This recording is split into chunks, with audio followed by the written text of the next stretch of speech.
শিল্প খাতে গ্যাসের দাম বৃদ্ধিতে উৎপাদন ব্যয় বাড়বে ৩ থেকে ৫%।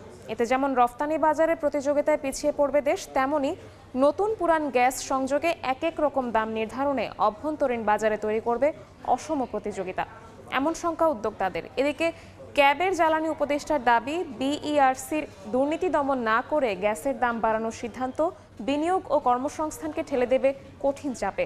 এমএস আরিফিনের রিপোর্ট।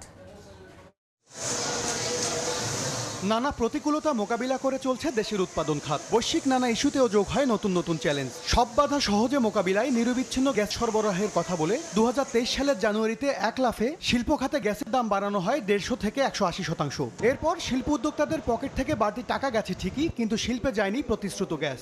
অস্বাভাবিক মূল্য হয়েছে, সেই মূল্যটা আমরা তো বহন করতে পারছি না, আবার আমরা গ্যাসও পাচ্ছি না। এরই মধ্যে গেল 13 এপ্রিল আরেক দফায় শিল্প খাতে নতুন সংযোগের বিপরীতে গ্যাসের দাম 33% বাড়িয়েছে সরকার। আর পুরনো সংযোগের ক্ষেত্রে অনুমোদিত লোডের 50%-এর বেশি ব্যবহারে গুনতে হবে এই বাড়তি টাকা।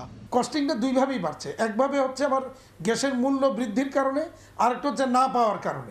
দেশের অর্থনীতির প্রাণ তৈরি পোশাক ও বস্ত্র খাতের উদ্যোক্তাদের হিসাব, এতে তাদের উৎপাদন খরচ বাড়বে 3 থেকে 5%। 33% গ্যাসের দাম বৃদ্ধি করলে আমাদের এটা 5%-এর মধ্যে এফেক্ট পড়বে।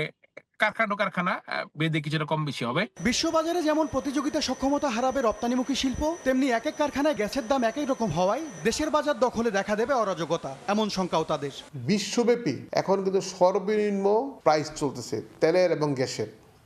সে সময় আপনি এই মূল্যটা বৃদ্ধি করলেন, এতে ভবিষ্যতে নতুন কোনো ফ্যাক্টরি হবে না। গ্যাসের সংকট ও দাম বৃদ্ধিতে যখন বহুমুখী চাপে শিল্প খাত, তখন জ্বালানি বিশেষজ্ঞরা বলছেন শিল্প বান্ধব জ্বালানি নীতি তৈরি করতে দূর করতে হবে বাংলাদেশ এনার্জি রেগুলেটরি কমিশন বিইআরসির দুর্নীতি।